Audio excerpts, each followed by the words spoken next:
Welcome to Essential Coaching Conversations with Kyle and Asim. The real, relevant, necessary conversations to help you navigate coaching, teaching, learning, and life.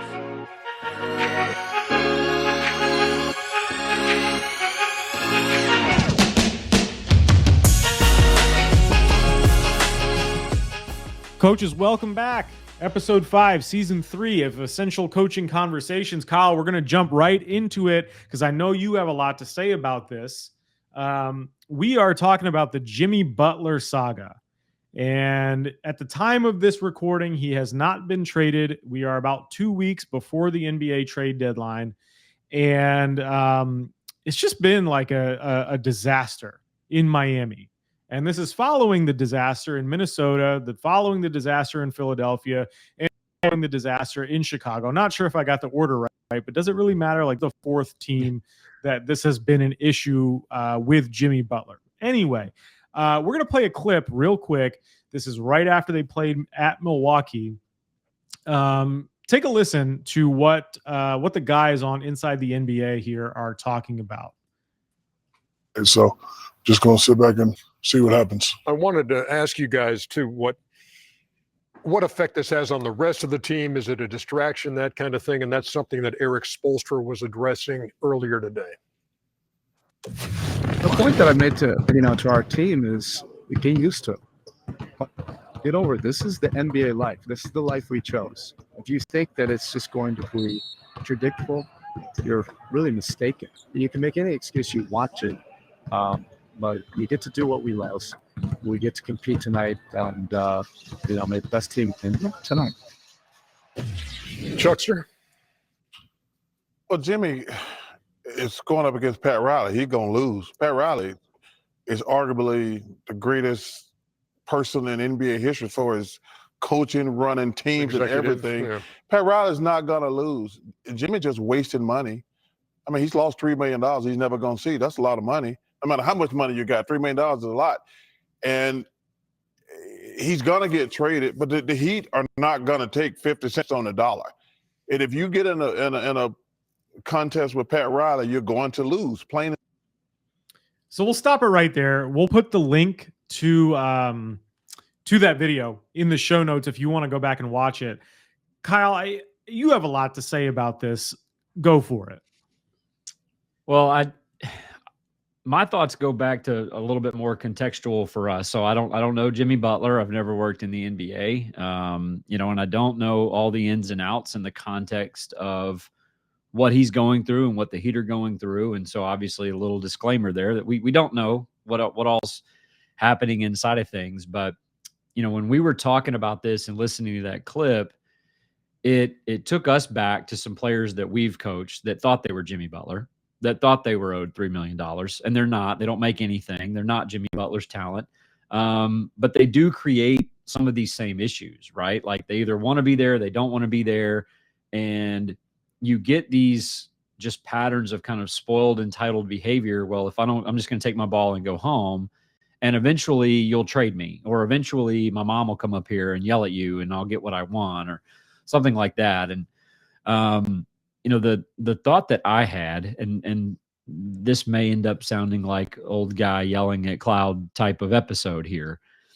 But I think one of the things that we as a profession and as a society and just a place that we've really evolved is giving people a voice, empowering people to share how they feel. Like we do such a better job in 2025 now than we did when we were kids. We weren't allowed to say anything when we were kids. Didn't care how you felt, didn't this and that. Like our grandparents, they didn't even know that they were feeling anything. Their lives were tougher than ours. And, they just had to kind of grin, bear it, get through. And I do think that this is a positive consequence of how life has changed and evolved. And we could probably throw some social media in there as well, like we typically do as a growth factor in a lot of this stuff. People have the ability to share their opinions with the world at any drop of a hat. And I think there's a lot of good in that. But I think maybe where, we've fallen a little short is There's nothing wrong with empowering somebody's voice and giving them a chance to stand up and say what they believe or what they feel like they need to fight for, or that there is some injustice in what they feel or anything like that. Not saying that at all. But I feel like maybe where we have gone is we've gone a little bit too far with the empowerment piece and not brought along the respect side of that. You don't get to just stand up and yell at somebody that you don't like what's going on and that be the end of it. You don't get carte blanche to just treat somebody like crap because you feel like you've been wronged in some kind of way, and then there not be some sort of consequence that comes along with that. And in a conversation, especially if there is a serious topic that we need to discuss, it needs to be a two-way conversation. You know, Papa used to say relationships aren't 50-50, they're 100-100, right? We're in this thing together all the way. And even in just a social contract or even a conversation between two people, we need to be all in that conversation because I'm going to respect you in that. How do I respect something? I give it and show it time. That could even just be me listening to what you have to say. But then you then have to volley that respect back over to me. And I think maybe where we've missed the mark is we have empowered an entire generation to say and do whatever they want to do, but they don't have to think that there's going to be a consequence to it. And there's no respect towards the people that they are talking to. And if we have done anything with our players in a positive light, again, I think it's a good thing, but there also has to be some maturity to it and some respect to it, and understand that the world does not revolve around you. Right. And players now have more power than they've ever had, not just at the professional level, but in the collegiate level. I mean, they're making more money than the coaches. They're making more money than some pros. At some point, that bubble is going to burst and everything trickles down. And you see this in the high school ranks and the junior high ranks. And now travel ball has become this multi-million-dollar industry where 8-year-olds are getting famous on TikTok for their antics, and we're getting rings all over the place. And it just, at some point, like, we have to come back to our senses and get back to the more basic human behaviors, I think. And to me, respect is one of those the most sacred things that just that doesn't exist right in the dose that I think it needs to keep up with the amount of opinion and empowerment that is going on. And again, I'm not saying that that's a bad thing, but we also have to teach the other side of the coin. And I think maybe that's where we have lacked a little bit. And that's how these Jimmy Butler things happen. He knows that if I miss enough flights, they'll just trade me and I'll get what I want. And $3 million is a lot of money, regardless of how much you've got. But maybe I'm willing to sacrifice that just to get the hell out of here. Right. But sometimes, Asim, and this might be controversial, in January 2025, I don't think that it's wrong for the adults in the room to be the adults in the room. Sometimes mom and dad have to be mom and dad. Yep. Sometimes boss has to be boss. Sometimes GM has to be GM. And sometimes head coach has to be head coach. And there is nothing wrong with the adult being the adult and telling the spoiled, entitled kid, you're wrong, go sit in the corner and stop talking. That's it. And that doesn't mean I don't like you. That means I don't love you. That means I don't respect you. But this is a lesson that you need to learn. And there just doesn't seem to be nearly as much of that in the sport world than there used to be. And again, there's two extremes. Sure. I'm not saying we go back to 1975 when you're, being run up and down the bleachers and there's abuse and all of that, right? Like, players need the ability to speak out when they need to speak out, but there's also got to be this balancing act to it. Kyle, you and I were talking in the pre-show. It's really hard to miss a charter flight. Pretty tough. It's really hard, especially like you don't even have to drive yourself there if you're Jimmy Butler. And you just got suspended for 7 games for conduct detrimental to the team. Repeated, right? Character, repeatability of your positive habits, not a really positive habits being repeated. And then you missed a flight the day after you came back, or a game after you missed 7, and you get suspended for 2 more because you're trying to force somebody's hand to do something because you don't like the situation. there's a significant trickle down, like you were talking about, from the professionalization of youth sport. And this idea that now, because of, and again, old man yelling at cloud, because people have followers and because everybody generally, I'm not going to say everybody, but made up statistic 90% have main character syndrome. Mm. You are not the main character of the team. The team is the main character. The team matters. Right? And I think we've gotten away from that in a big way. And, you know, in this ESPN article about this, you know, obviously Eric Spoelstra, you heard the clip earlier, but Eric Spoelstra went on to say, it takes a mental fortitude and commitment in terms of the task at hand, Spoelstra said. Nothing changes in terms of the task at hand. We have a game tonight. We have enough continuity. We know what our identity is at this point. You can make any excuse you want to, but we get to do what we love. Right? And then Tyler Harrow says it's probably not the easiest to work with someone who's going to be in and out in any job. We love Jimmy. We'd love for him to be here. I love Jimmy. Right? So nobody's saying, hey, Jimmy Butler's a bad person. Hey, Right. Kids, parents we've had to deal with, you're bad people. You're making bad choices. The first time, it's a mistake. Every time thereafter, it is a choice.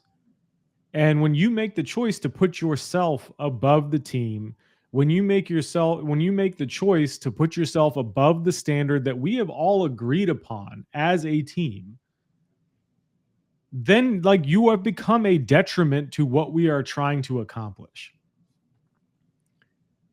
And I really I go back to when I was a kid, and this sounds like, again, old man yelling at cloud, but it's not. It's like a seminal memory for me. I went to like a school age childcare thing after school, right? Because my parents couldn't come pick me up. I wasn't old enough to just ride the bus and like do the whole thing and like be a latchkey kid. I started being a latchkey kid around, I think, like in 7th grade. And I remember my mom came to pick me up from this, you know, this thing at the school. And I kind of just like brushed past the teacher or whatever, like the person who was in charge. Right? I didn't make eye contact with her. I didn't say goodbye. None of that. And my mom like marched me back inside and said, you need to go say you're sorry for not making eye contact with Miss Nancy. And you're never going to do that again. Now, was I embarrassed? 100%. Of course I was, because I remember it now at 36 years old. All right. But the point is, had my mom just been like, oh, okay, that's no big deal, I'm going to ignore it. I'm not going to say something. Then at 36 years old, how does that behavior manifest? Right. So we as coaches have the responsibility. Pat Riley fully understands the responsibility. Eric Spoelstra fully understands the responsibility because of how they're built as people and like their philosophy on all of this stuff. If that's how Jimmy wants to act, Jimmy doesn't have to be here. But we're also not going to compromise our business value and just trade him away for nothing. We understand how valuable he is as a basketball player. But as a person and the choices he's making, he's not welcome here anymore. And while his teammates probably love playing with him because he makes their job easier on the court because he's a stone cold killer of a basketball player, it doesn't matter when the human component is not taken care of. And that, I think, is where, like, I mean, we could go on and on about this, but we have dealt with so many of those same type of issues with people who aren't even close, even in like in the ratio, right, of like, or the leveling of high school basketball or college basketball, of like how good that person is relative to the other kids as Jimmy Butler is to NBA players. Like, you're not even close. So why are you acting like that? Right? But the professionalization, and like when these things get blown up and people see it and they're like, well, Jimmy Butler can act like that, why can't I? It's because they're getting Jimmy Butler-esque treatment Correct. relative to their scale, Right. right? Like Simsboro basketball in Simsboro, Louisiana Mhm. is bigger than Miami Heat basketball in Miami, Sure. right? Like it's the only thing in town. It's Right. what everybody lives and breathes. Your legacy is built off of how your grandfather played there, Mhm. right? Mhm. So it is a really, really, really big deal. And relative to scale, you become Jimmy Butler. It's easy to kind of get lost in that. But I go back to talking about being able to make choices. Mhm. The great thing to me about choices, regardless of all the ones you've ever made, there is going to be an opportunity for a next best one. Yep. You're going to get the chance to make the next choice. And even if you've screwed up and the character hasn't been great, or maybe you fell off or you were in a bad place or whatever the case may be, you've got a chance to be on that next charter flight.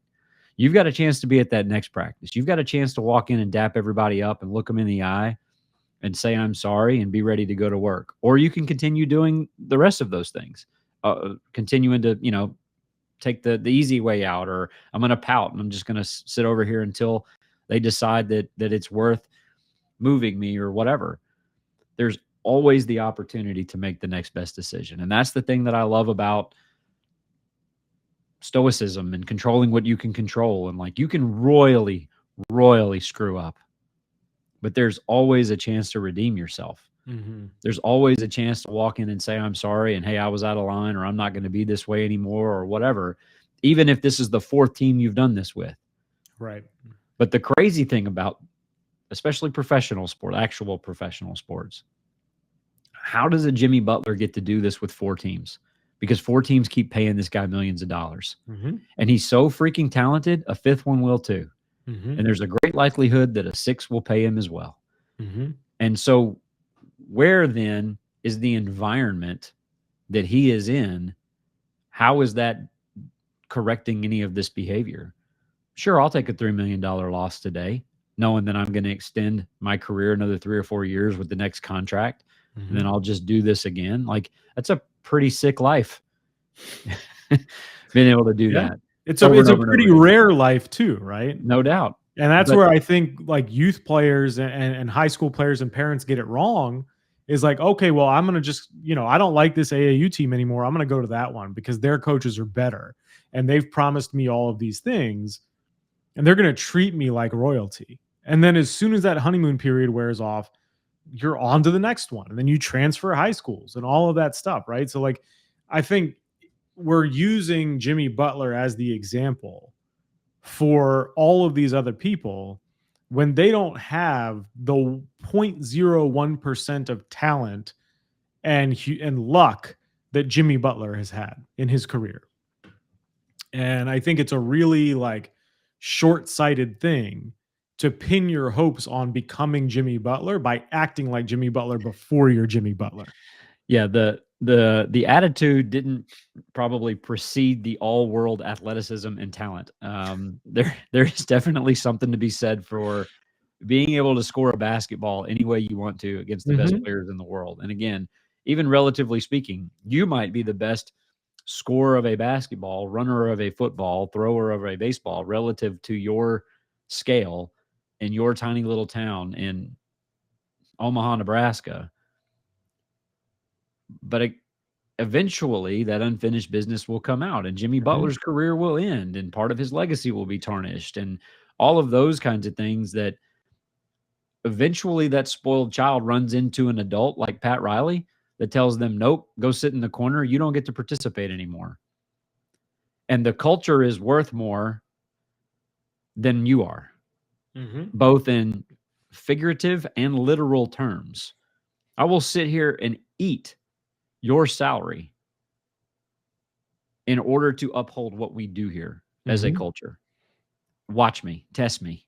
Right. And at some point, the adult has to call that person out and play a little game of chicken to earn that power back, that respect back. And where some of this conversation started from a couple of days ago, the adults are not winning that battle. Right. On the whole, throughout the country, in classrooms, in practices, across campuses, in the lunchroom, so on and so forth. We are so scared of the kid because the kid has a parent. Mm-hmm. And our administration is scared of the parent. We are scared of the administration. So we, as a teacher or a coach, we're terrified of the kid, the parent, and our admin, and we're getting hammered from all three angles, and we have no recourse for what we're supposed to do. And so come January, after a long season, teaching a full load and driving a bus and doing all this and that, you're just beat down and you're run down. Right. And you start getting to that point where we talked about in the last episode, next year will be different. Mm-hmm. Yeah. I mean, it's we've been in those meetings, we've been in those offices, we've been in those situations, and it's never easy. But what I will say, what does give me some hope, so let's end this on a bit of a hopeful note.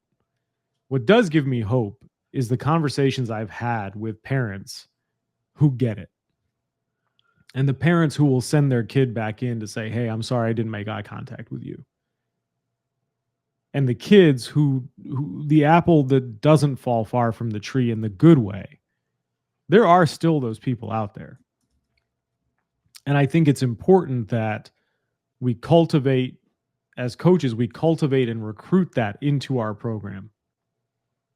And that the upcoming generation, like the young players who aren't with you yet, you're starting to message that right away. And that if there's an administrator listening that does have a backbone, I hope your coaches realize you have a backbone. And more often than not, a lot of these folks, like these parents and stuff, and like Jimmy Butler's trying to do to the Heat, they're going to try to bully their way to get what they want. And the easiest way and the best way to stop that is just to say no. And as much as it may hurt in the moment to say no, we're not going to do that here. That's not what we do here. 90% of the time, they're probably going to leave it alone if you say no enough. And if you stand firm enough and you have the standards in writing that they've had to agree to, complain all you want. Our culture, our climate is more important than you. It was here before you and it will be here after you. If you want to be a part of it, great. We welcome that. We know all this negative energy you have right now. If you turn that into positive energy for upholding what we're trying to do, bro, you'd be unstoppable. But right now, you're just making an ass of yourself. Approach with some humility. It doesn't mean you're thinking less of yourself. It means you're thinking of yourself less.